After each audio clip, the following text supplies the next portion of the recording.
Təkcə bugünə kimi Qarabağın baş planına əsasən Ağdam, Füzuli və Xocavənd rayonlarında yenidən salınan yaşayış məskənlərində 5000-ə yaxın sakin evlə təmin edilib və bu proses bugün də davam etdirilir. Ümumilikdə Qarabağda sosial-iqtisadi layihələr ardıcıl və uğurla davam etdirilir. Hazırda Füzulidə ərazilərin 70, Ağdamda isə 50%-i minalardan tam təmizlənib. Artıq Qarabağ və Şərqi Zəngəzuru əhatə edən rayon və şəhərlərin baş planı hazırdır. Qarabağda ərazilərin minalardan təmizlənməsi ilə yanaşı bu rayonlar üzrə kənd və qəsəbələrin baş planı da layihələndirilir. Ağdam, Füzuli və Xocavənd rayonlarında Azərbaycan prezidentinin xüsusi nümayəndəsi Emin Hüseynov bildirib ki, bu ilin noyabrında Ağdam şəhərinə ilk köç baş tutacaq. Noyabrın əvvəlindən başlayaraq Ağdam şəhərinin ilk sakinləri öz şəhərinə qayıdacaqlar. Biz üçün çox sevindirici xəbərdir. İnşallah bunu səbirsizliklə gözləyirik. İlk 900-dən çox ailə, yəni bu ilin sonuna qədər, gələn il isə daha 300 ailə ikinci yaşayış masivində tikintisi başa çatma planlaşdırılan, hazırlanan demək yaşayış kompleksinə köçü təmin olunacaqdır. Emin Hüseynovun sözlərinə görə baş plana əsasən Xocavənd rayonunda da infrastruktur layihələrinin icrası sürətlə davam etdirilir.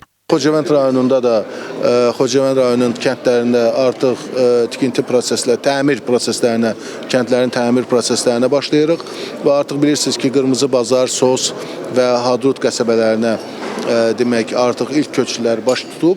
Bu proses ilin sonuna qədər davam edəcək. Biz ümid edirik ki, ilin sonuna qədər 1300-1500 ailənin Xocavənd rayonu köçünü də təmin edəcək və bu proses 2026-cı ildə də davam edəcəkdir. Artıq ikinci gündür ki, Xankəndidə davam edən 3-cü Milli Şəhər Salma Forumunda Qarabağla yanaşı ölkənin ən böyük şəhər və rayonlarının baş planı da müzakirə edilib. Vaxtilə plansız qəsəbə, kənd salma prinsipləri gözlənilmədiyinə görə çox ciddi problemləri var qəsəbələrimizin, Xırdalan daxil, Xırdalan şəhəri daxil.